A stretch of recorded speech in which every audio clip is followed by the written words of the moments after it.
Welcome to Then and Now, brought to you by the UCLA Luskin Center for History and Policy. We are dedicated to studying change in order to make change, linking knowledge of the past to the quest for a better future. Every week, we interview thought leaders, historians, researchers, and policymakers about what happened then and what that means for us now. Hello, I'm David Myers, your host on Then and Now. I'm delighted to welcome today Firyal Bawab and Mariam Aref, undergraduate students at UCLA, who have been part of a year-long Luskin Center research group. Firyal and Mariam worked assiduously with fellow undergraduates Leila Achtoun, Jessica Brouard, and Karina Orfalian on a collection of papers devoted to the topic U.S. Foreign Policy in the Middle East in the Age of Neoliberalism. They were ably guided by three UCLA PhD candidates, Phil Hoffman, Lily Hindi, and Monica Widman, and Phil is also with us here today. In fact, this is his second time on Then and Now, after his appearance several months ago to discuss a Luskin Center report that he, Lily, and Monica wrote on U.S. foreign policy and favored minorities in the Middle East. So welcome back to you, Phil. Thank you. It's great to be here. And welcome to you, Firyal and Mariam. Thank you. Thank you. Lovely to be here as well. So all of you have spent more than a year studying U.S. foreign policy in the Middle East, exploring long-standing power dynamics that are largely unaffected by changes in administration. In fact, the collection of papers you have produced points to an enduring structure to U.S. foreign policy that has lasted for decades and is animated by a neoliberal outlook and strategy. So today we want to understand what that means and how it comes into play in the Middle East. But first, Firyal and Mariam, tell us a little bit about yourselves. Where are you from? How did you decide to come to UCLA? And what do you study? So I was born in the States before being moved to Jordan at an early age. And then I lived here for the majority of my life in the capital, Amman, went to high school. And then when I applied to colleges, I got accepted into UCLA. And I didn't know what to major in at first. I was undecided. But then ultimately, I found that international development studies catered to my interest the most. And now I also minor in labor studies as well. And I'm very interested in politics and socioeconomic dynamics, particularly in the Middle East and in Jordan itself and its neighbors. And I have a variety of interests ranging from, whether it's NGOs or governance or policy research. That's all things I enjoy. Great, thank you. Mariam. Hi. I'm from Cairo. I was born in Cairo. I lived for a large portion of it in Mohandesin, which is an older city, I would say. I decided to come to UCLA because I applied, and it's essentially also like the best place I got accepted to, and it's a pretty good school globally, I would argue. And I study, I'm double majoring in economics and public affairs. I came here as an economics major, and then I found public affairs, and it had a more interdisciplinary approach to what I wanted to study, which is essentially that I'm very interested in inequality and the ways it manifests itself. And I thought economics and public affairs would help me understand more about and know how to solve local and global inequalities. Good.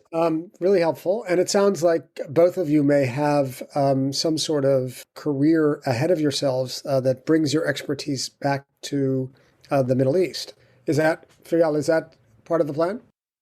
Yes, it is. I have a very flexible idea of my career, but I would definitely want to work on, the international platform, or more preferably kind of return to, either Jordan or one of its neighboring countries to work in it. Yes. What about you, Mariam? I would also say the same for me, although I don't have an idea set in stone as of yet. I also want to return at some point in the future to Egypt or also one of the neighboring countries nearby. Good. And so, your longstanding interests that you brought with you and then that were fostered at UCLA, in some sense, crystallized in this research project. which has been going on for more than a year. How did the project evolve over time? From the time that when you first got involved and answered the call, what were you expecting to get out of it, and how did your ideas of it change over time? Mariam.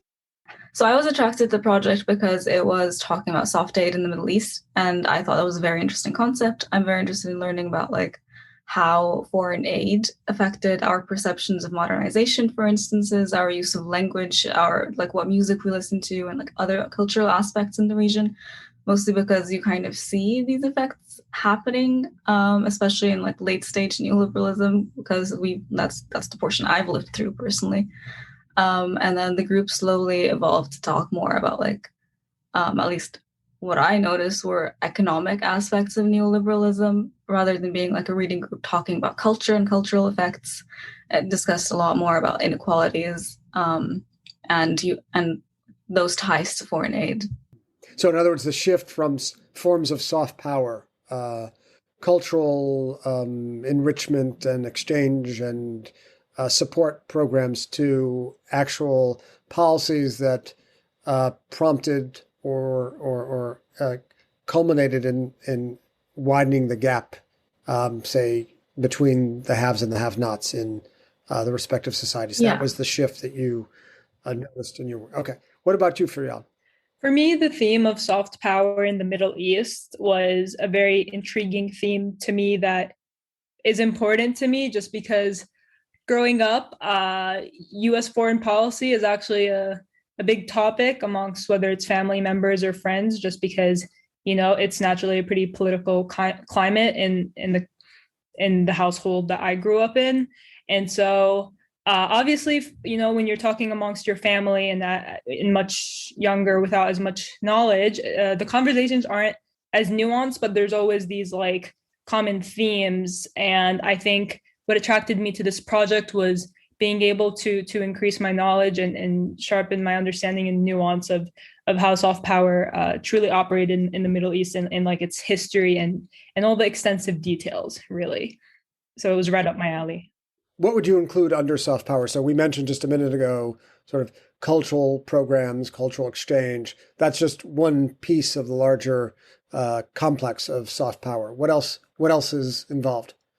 Multiple aspects that I've witnessed while growing up personally is its influence on government policies and its and their budget placements and the education system. Mariam's paper wonderfully touches on the education system in Egypt, and for me in Jordan, I noticed that the economic divides between public and private schools and the material that each one individually propagates or might not propagate is directly influenced by international aid and support from Western countries and which is connected and dates back from a history of colonialism. Mm-hmm. So that's definitely one aspect in addition to aid and austerity programs. Right. Phil, any thoughts on sort of this notion of soft power as we begin our exploration of its effects? Yes, I think it is a very fluid concept. And what we had in mind when we started this initiative, and really the end of 2019, so it's been going on for quite a while, was to attract a core talented, hardworking group of undergraduate and graduate students. And I think we succeeded very well with that. We have a really excellent group of students who have been in it through the long haul throughout 2020, which has obviously been a challenging year. And with that, we were able to really, I think, let the group feel out what this concept of soft power meant. Because when you draw the boundaries around it, what it really means is all types of non-military aid. And when you look at a category that huge, you can take it in many different directions. You can take it, as Mariam has, with really numbers crunching hard economic look at the broader economic dynamics and how they've manifested in Egypt. You can look at it as some of the other volume authors have. Leila Ashtun, for example, decided to look at this concept of soft power through the lens of education, through the lens of a specific approach to education. So what I've been really impressed by throughout this past year and a half is how much the group has really made this topic their own and delved into specific case studies that relate to their own passions, all under the umbrella of this broader theme. Great. In fact, the collection is entitled U.S. Foreign Policy in the Middle East, Changes in the Neoliberal Age. And as Phil mentioned, it features papers by a distinguished array of undergraduate students, including Mariam, Leila Khtoun writing on education in Morocco, Jessica Brouard writing on domestic surveillance policy after 9/11, and Karina Orfalian writing on U.S. government expertise or putative expertise on Iran. So a diverse array of papers, all of which sort of get at this notion of U.S. foreign policy, especially through non-military means in the Middle East. Firyal, what was your role in the project? My role was contributing and writing some of the introduction, in addition to editing and revising one of the papers from my distinguished undergrad fellow mates. And and then also going over the introduction with Phil and revising and re-editing that as well, and making it into the cohesive introduction it is by connecting paragraphs. And that was a heavy lift because you had the task of explaining to the readers what neoliberalism was, the neoliberalism that stands in the title of the paper. So maybe we'll now call upon you to explain, what do we mean when we refer to neoliberalism? Yeah, for sure. In this paper, we sort of define neoliberalism as the privatization of industries and the unconstrained opening of markets, which emphasizes the minimizing of government interference. And the way that government interference is minimized in neoliberalism is that welfare budgets are cut, and there's an emphasis on pro-market policies in order to increase the government's tax revenues on paper. Yeah. So how is this relevant to the topic of U.S. foreign policy in the Middle East? What is the connection between neoliberalism and U.S. foreign policy?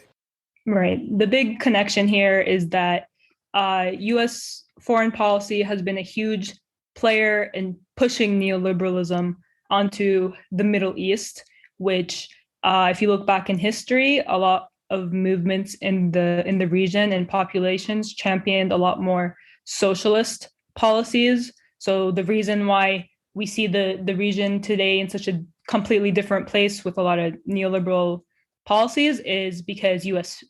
aid programs have throughout the decades encouraged cutting expenditure, removing social protection, and has incentivized and economically pressured Middle Eastern countries to focus on unrestraining the market. So factors, international organizations that are a part of this are the World Bank and IMF, who are labeled international organizations but are largely propelled by U.S. influence in foreign policy.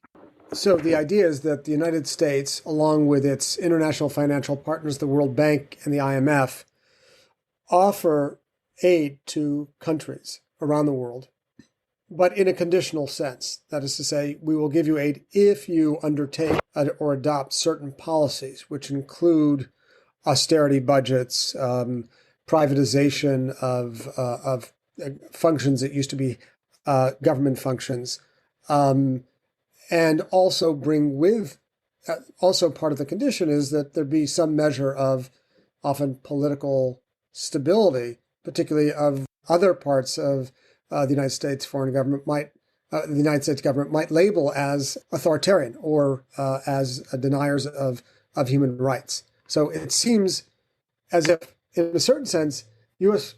foreign policy, or the praxis of U.S. foreign policy, can, in fact, is at loggerheads with its own, articulated principles. The United States State Department issues a human rights report. It speaks the language of human rights, And yet you're suggesting that a foundation of U.S. foreign policy is the promulgation of policies that may have the exact opposite effect of the promotion of human rights, if we cut right to the chase. Is that a fair assessment? Yeah, that sounds exactly right. All right, Phil, we'll call on you to step in and add nuance to my rather unrefined question. What can we say about these competing vectors in U.S. foreign policy between the articulated aim of promoting human rights and the promotion of neoliberalism, which can have countervailing effects? Well, I think the contradiction that you highlight is a very real one. And I think it's important to note, like you said, the roots of these human rights discourses that really extend beyond sort of the rhetorical level of the discourse and have permeated so many levels of American bureaucracy. And these discourses and these ideas in turn fund millions, if not billions of dollars per year in initiatives across the world focused on preserving human rights, freedom of the press, countering authoritarian moves. But at the same time, I think it's important to note the macroeconomic policies that America has played a role in and the security assistance that goes along with that have supported many autocratic regimes around the world, and specifically in the region that we're talking about right now. So I don't think it's appropriate to either talk on the one hand about a grand, conscious, self-aware conspiracy on the part of the U.S. to propagate this kind of regime of austerity to securitization. On the other hand, I don't think it's appropriate, as a lot of people in the DC foreign policy circuit to sort of tear one's hair out and bemoan the fact that despite all of these human rights priorities and programming, many of the metrics in a lot of regions of the world, including in the Middle East, still remain so dismal. Of course, America's these wider priorities that, as Firyal mentioned, have been pursued not just by the official institutions of American aid, by the State Department, by USAID, but by larger global financial institutions like the World Bank and the IMF have prioritized balanced budgets and austerity measures over social institutions that, as Mariam will discuss, could play a large role in reducing inequality and ensuring larger social tensions across the region. So I think our goal has been to approach this project with that kind of nuance, but as you said, it's important to really recognize this contradiction that lies at the heart of a lot of American foreign policy in the region. And Firyal, is support for this neoliberal approach to foreign aid and support nonpartisan, or is it the product of one or another of the perspectives held by Democrats and Republicans? That is to say, is it a matter of partisan politics? Is it Republicans who support sort of this neoliberal part, or Democrats, or does this really transcend political difference? We can see clearly from history that this certainly transcends political difference. The parties are kind of a nice way to give this idea that, you know, there's the guys that support you and the guys that may not support you depending on your ideology. But ultimately, both of their foreign policies are the same. So you can definitely not tell it's not a matter of individual parties, but just like an overarching, almost American institutional policy over the Middle East. What lies behind it? What do you think is the motive for this neoliberalism? Is it simply to produce more effective and efficient governments abroad to be recipients of American aid? Is it sort of the efficiency principle? Is it some tool of exploitation or manipulation by the United States of regimes in the Middle East? What do you sense is behind the promotion of neoliberalism? Is it sort of a natural extension of American capitalism? How do you see it? Different periods of history have brought on different motives for the U.S. to remain involved in the Middle East. It predominantly started with the Cold War, obviously, where they were just fighting and vying in proxy wars with Russia for states in the Middle East. to become either communist or capitalistic. There was no in between. And so, a lot of these proxy wars resulted in the U.S. entrenching itself into a lot of the Middle Eastern countries. And then when the Cold War passed, there were also other factors, obviously. For instance, the Middle East's wealth of oil is a huge factor that plays into U.S. foreign policy, even though one might argue that the U.S. has shifted to some other oil sources, like in South America. They remain they still have a lot of trade with Saudi Arabia, and they also have a lot of military arms deals, which brings in a huge amount of profit and revenue that cannot be overemphasized, honestly. And so I think the U.S. profits off of these factors, in addition to garnering allies in the Middle East to reign certain influence, and to have these allies.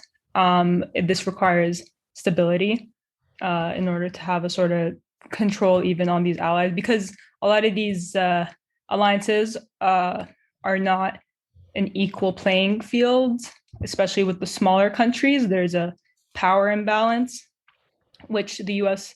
tries to garner superiority of this power balance with its aid. Got it. Phil. Yes, I think Firyal really mentions an important point about the enduring power of these types of alliances. The American-Saudi alliance has really existed since the 1930s. America's had large alliances with Jordan ever since it was a mandate territory as well. I think it's also important to note that these types of this shift towards a more neoliberal approach, I think, has paralleled shifts in an American domestic understanding about what the state should do in public life. USAID programs in the 1950s and 60s were not only cognizant of the danger of international communism from the point of view of the people propagating them, but were also coming from the post-New Deal Great Society ethos, in which the government taking a higher level of involvement in a lot of different social development programs that was a more accepted form of humanitarian aid. So many development programs in the region focused on land reform, focused on central infrastructure projects, focused on improving education and healthcare systems on a wide public-facing scale throughout the 1950s and 60s. And obviously, not just domestically, but importantly, domestically in the US, that understanding started to change throughout the 1970s and 80s. And with the election of Ronald Reagan and Margaret Thatcher, you have this new understanding of the state's ideal reduced role that really, as Firyal mentioned, permeated the Democratic-Republican divide in America and became a cornerstone of America's regional policy all of a sudden. And a lot of programs moving from the 80s onward, market-based solutions really became the name of the game when addressing a lot of these problems. So both domestically and then exported internationally through aid programs, ironically enough, which rather than being sort of outright grants without conditions, were often tied to very onerous conditions for economic reform. And that, I think, brings us squarely to Egypt, which is one of the most interesting case studies in this exploration of U.S. Foreign policy and neoliberalism in the Middle East. You explored Egypt in your chapter. Can you tell us what this actually looked like on the ground? We've been talking about a kind of abstract principle, but you really afford us the opportunity of now drilling down and looking at a case study. So what did this provision of U.S. foreign policy look like in Egypt at a critical point in Egyptian history? And how did it manifest neoliberalism? So neoliberalism in Egypt it can be seen through the effects it had on privatization and underprivileged classes. So historically, it started with Anwar al-Sadat in the 1970s, particularly 1974, who introduced the infitah and has since developed every corner of Egypt we see today. During this infitah, inflation increased, but pay, particularly for those who work in the public sector, because with neoliberalism, you really don't want to support the public sector and the welfare system. So pay for people who work in the public sector did not increase despite widespread inflation. And we saw some of the first responses to this neoliberal dilemma in 1977, where there were riots in which 40 people died and like police stations were destroyed after some subsidies were removed. And the removal of subsidies was in itself a move encouraged by international organizations at the time. So between 1974 and 1981, which is the entirety of Sadet's rule, essentially, loans from international organizations doubled, tripled, and even up to 20 times, went up to 20 times the original amount in support of Sadet's neoliberal policies. And we also saw a similar situation happening under Mubarak, not necessarily with loans moving up to 20 times the original amount, because I feel like that would be difficult considering the amount they had like eventually reached. But under Mubarak, the loans also grew. And by 2006, a newspaper published that 20% of the population was receiving 80% of the wealth. And that was a very like on the ground statistic that we moved from Gamal Abdel Nasser's kind of understanding of a socialist Egypt to one in which a quarter of the population essentially owns the land. And it was still since the beginning, this neoliberal agenda was still being pushed by international organizations up until the end of Mubarak's rule in 2011. Right. So this is a very interesting shift that you're tracing from Nasser's sort of Egyptian socialism to Sadat, who introduced this notion of the infitah, which, as I understand it, meant a new openness to private investment, which coincided, it should be said, with the pivot in Egypt away from a close alliance with the Soviet Union to the United States. And those forces thus converged, that commitment to private investment, privatization, and sort of American-style economic and political principles, for that matter. They all converge in Sadat. And tell us a little bit more about that 7-year period. What actually took place on the ground? And, from Sadat's perspective, was Infitah a success in his eyes? I'm not sure about his eyes in particular, but the Infitah was in general seen as a success. Egypt's economy did grow. The GDP did massively grow. GNI, gross national income, also massively grew.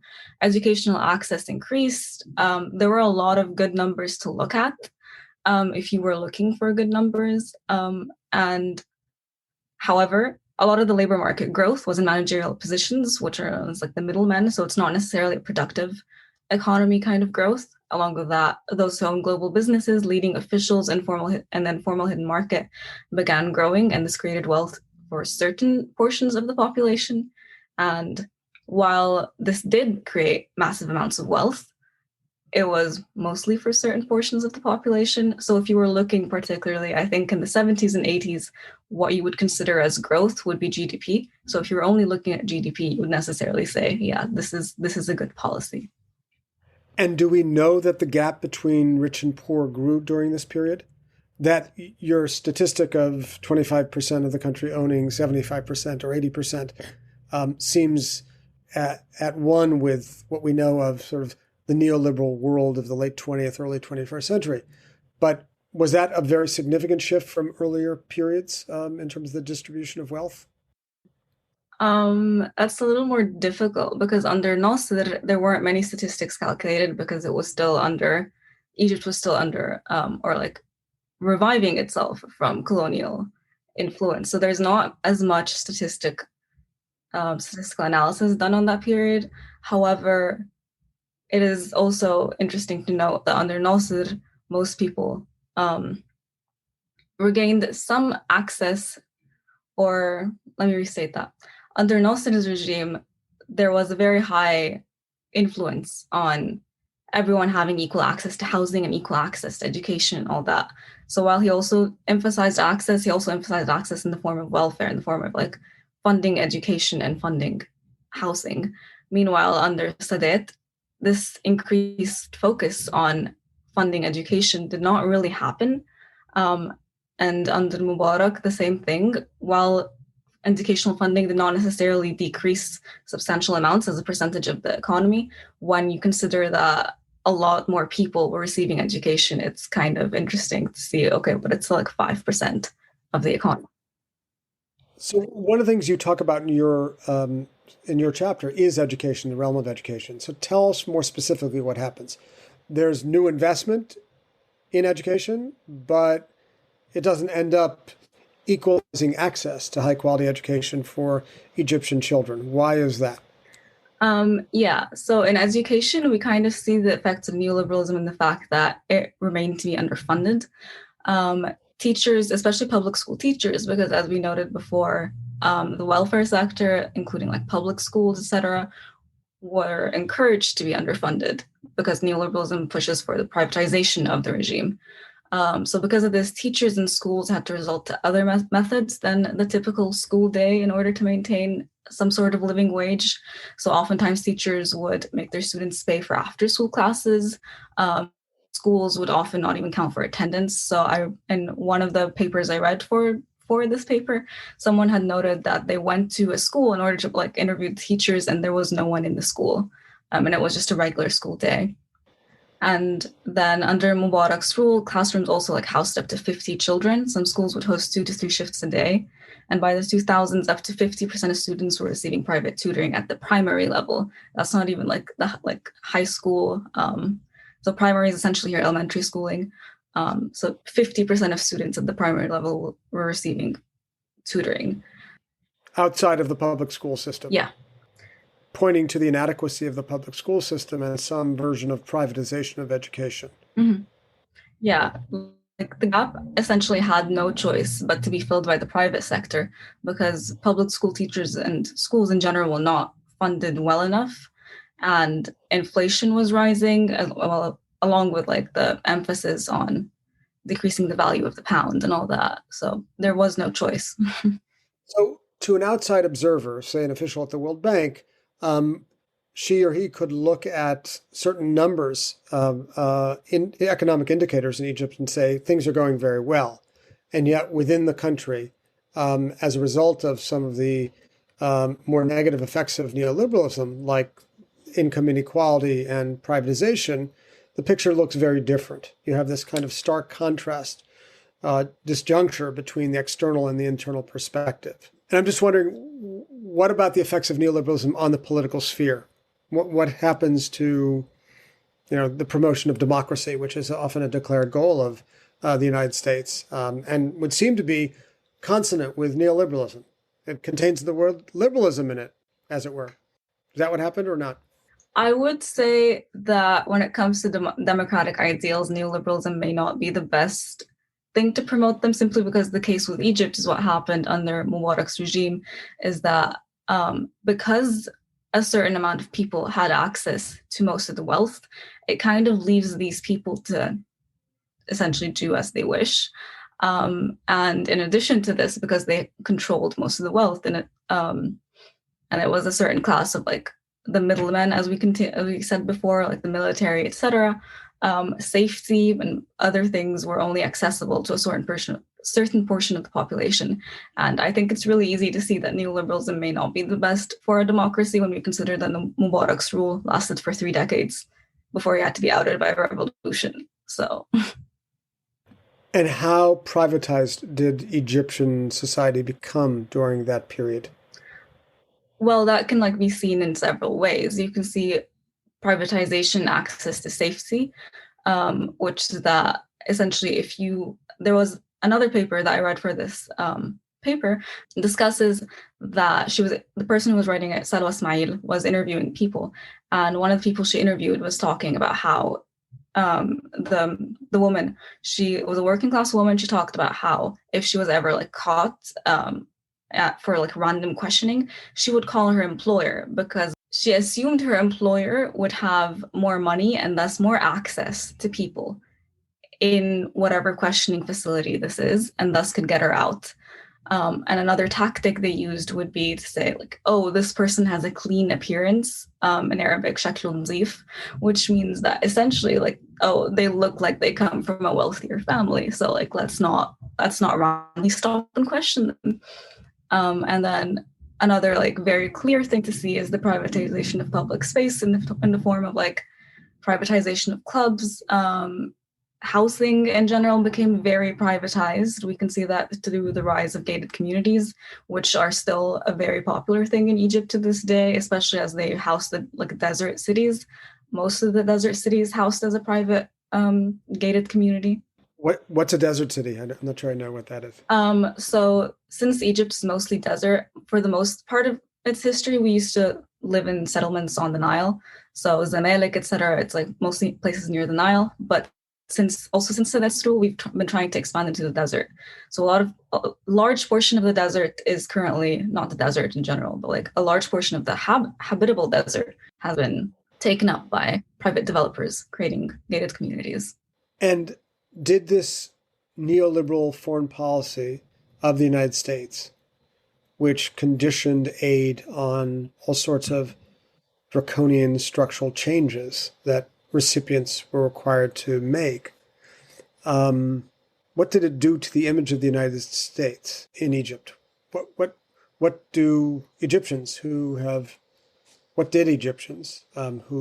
experienced the effects of neoliberalism think about the United States, or did they not make the connection? I don't focus on this deeply in my paper, so I don't want to say anything that I haven't very well researched.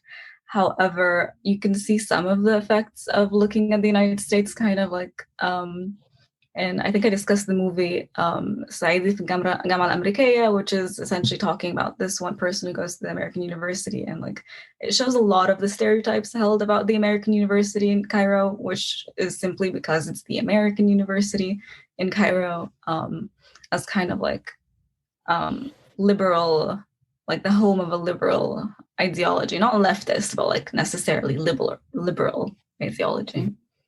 Mm. And what's the state of play today in terms of U.S. foreign aid and neoliberalism? How has it affected Egyptian society today? So that's after Mubarak, after Morsi, in the Sisi era. Where are we at today? I would say that like, despite economic growth that has been occurring from these policies, we still adapt to some extent some neoliberal policies, and neoliberalism in general, as Egypt has experienced it, has heavily deteriorated class relations. I think a lot of energy will need to be expanded in order to fix what has been going on in the past. What is it by now? 6 decades.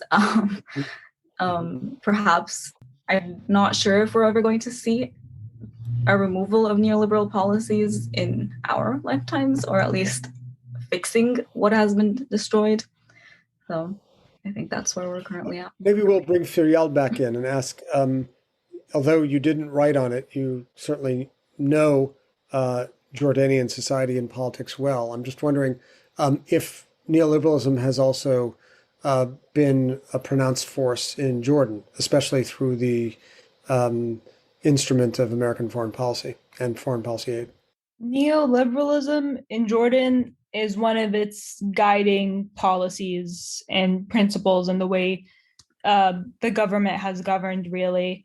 The country's political climate is known for having intermittent bread riots throughout the decades. Because of neoliberal policies, every time a new austerity program is introduced, what people care about, especially the most vulnerable and the poorest populations care about, is the price of bread. And when austerity programs are introduced, bread prices go up. And this is when people usually riot.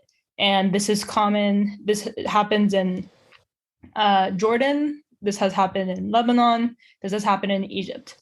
And so, as you can see, the reason why the U.S. is adamant on promoting stability when introducing neoliberalism is because the policies provoke instability. It makes people angry, especially the populations that don't have any social protection. And so sometimes, a lot of the time, people will directly blame the government, but there's also a lot of anti-Western sentiment and anti-US sentiment amongst the middle class and the lower class, and yes, the upper class as well, but it's more strongly felt amongst populations that are hit the hardest. Even though, ironically, as we know, Jordan, the state itself is the U.S.'s closest allies, but there is social resentment. Yeah, it exacerbates social tensions within Jordanian society. As long as we have you, is there any way you can shed light for us on the palace intrigue of the last few weeks in Jordan? What happened is that, obviously, so what neoliberalism brings, as you said, is class tension.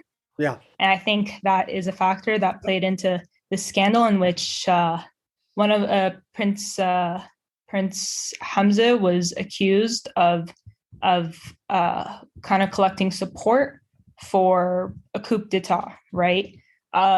There was no violent attempt. Rather, he was going around visiting the tribes, talking to working class people and rural people, and just the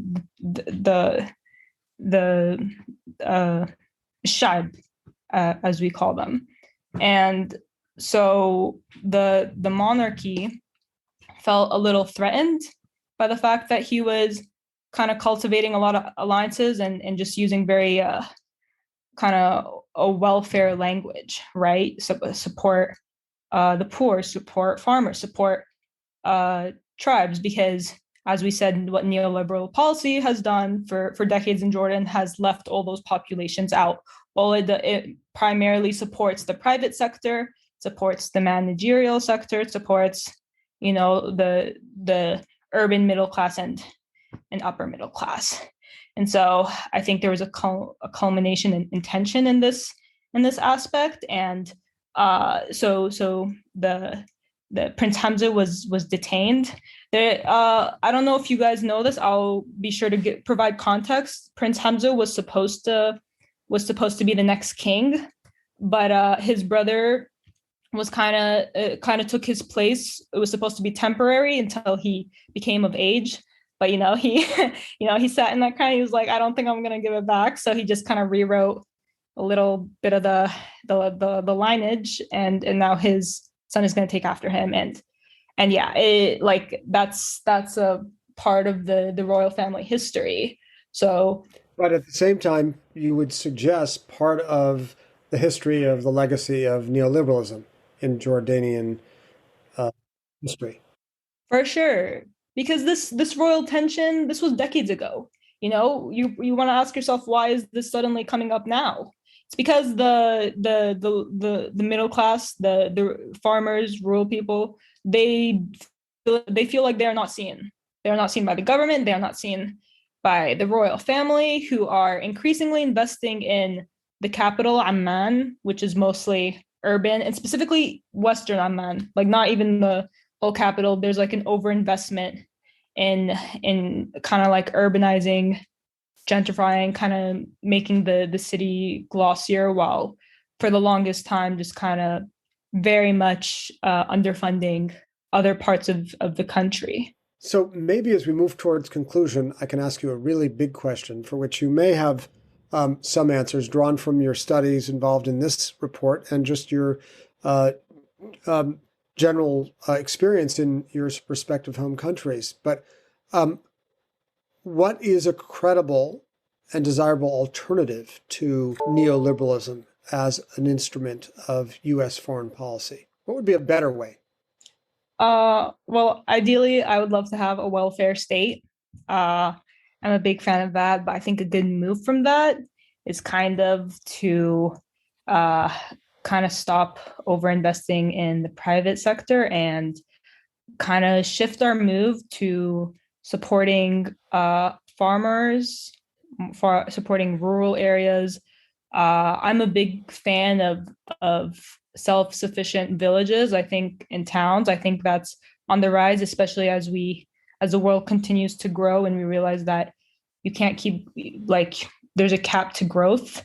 And I think what we need to focus on is being more self-sustaining and self-sufficient. So I would, like, for Jordan, I believe there should be an investment in because the region, the state is divided into a lot of individual towns and villages. And I think we should invest in kind of cultivating those towns and villages, making them more self-sufficient and tending to the urban poor as well. I feel like there's a lot of housing insecurity amongst the urban poor and particularly unemployment amongst them. So I feel like the government should shift its focus to that. Mm-hmm. So in that ideal welfare state of yours, would there or would there not be U.S. foreign aid? For Jordan, I hate to say this, but U.S. foreign aid is an integral part of our economy. It's a scary big percentage of it. What I would just like is if that U.S. aid didn't come with, the forced condition of controlling where that budget goes and kind of letting the government put it into long-term investments for the populations. Because we have seen in the past decade, millions, if not billions of money coming through to us through US aid, and we don't know where that money goes. It's just poof, because conditions have not improved in the public education, has not improved for Eastern Amman. Where did that money go? Just pumping it into the private sector. So I think that needs to stop. I think budget expenditure needs to stop being pumped into the private sector, and it needs to start being pumped into other areas of the country. Public sector, yeah. What about in Egypt, Mariam? Can you think of a better alternative to sort of American-driven neoliberalism?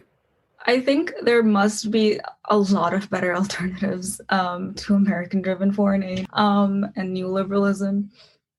Personally, I would argue that if aid is necessary, then it should be untied, and it should, if it is going to be tied, then it should be tied to educational and healthcare facilities, and then because the way it's managed, right? Like as Firyal said, we have a lot of money being invested into our economies, and it just kind of disappears. And I found a statistic earlier that the U.S. within Mubarak's rule had appropriated $87 million worth of educational assistance to Egypt. And at that point, there were 78 million individuals in the country. So that's $1 million per person for just their educational assistance. And I don't think that was really there.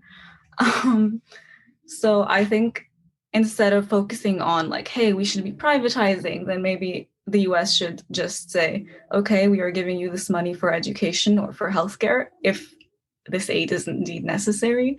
And then let the government decide from there where that aid should go into education, where that aid should go into healthcare.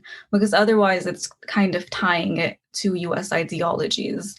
And it is not necessarily the best thing for a people to know that their government is being tied to a foreign ideology, especially the US, considering it's invasions of Iraq and Afghanistan and all that, where it's not necessarily always seen as the benevolent provider, to say the least. And Phil will give you a crack as a final thought on this question. You're a student of Middle Eastern history. You have worked in the NGO world in the Middle East as well. I'm curious about your take on alternatives to this model of neoliberalism that seems to be such an important fixture of American foreign policy and aid. I think the main bone I had to pick with the entire NGO system, and I know this is a very broad point to make, from my time there, was the idea of buy-in and consult, of beneficiary buy-in. Now, obviously, throughout so many different projects, there's always a point in which during a very regimented project planning process, people consult with different beneficiaries on their opinions of where the aid is going to go and how they see that aid. But of course, if your donor is a Western government and they're holding the purse strings, the contours of the project can't change all that much. So what you're essentially saying is, if foreign aid is structured this way, you're constructing a state apparatus that by its design isn't answerable to its constituents. And I would agree with all of what Mariam and Firyal were saying was renegotiating this relationship between the state and its constituents on a broader level, both by addressing some of the harm that the past few decades of austerity have done, and also recentering where these types of decisions get made so that local buy-in is respected. And as I said before, if Reagan and Thatcher were sort of the signposts of the arrival of this neoliberalism, of these neoliberal ideas a few years ago, then you look at the events of even the past year or two, sort of the campaigns of Bernie Sanders and Elizabeth Warren and the kind of momentum and support they've gotten in the American context for having a real conversation about renegotiating the role of the state in so many aspects of public life. So I don't think that this debate is relegated to the American context or the regional context. I think this is a global conversation that's entering a new phase. Well said. And on that note, I think we have alas run out of time, and I want to take this opportunity to express my deep thanks to Mariam and Firyal for your really wonderful work on the report that will be released in the next few weeks, and for your really wise insights into the phenomenon of neoliberalism on this podcast today. And thanks, of course, to Phil Hoffman, both for today, as well as for his expert guidance of this wonderful team of undergraduate researchers for the report on neoliberalism in U.S. foreign policy in the Middle East. Really, it's been an illuminating time with you. Thank you for being with us. And special thanks, of course, to our executive producer, Maya Ferdman. Until next time, wishing you a pleasant and safe day.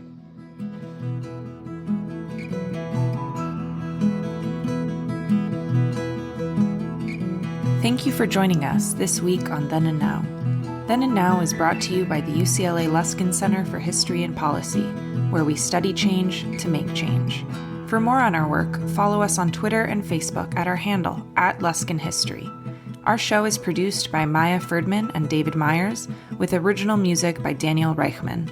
Special thanks to the UCLA History Department for its support, and thanks to you for listening.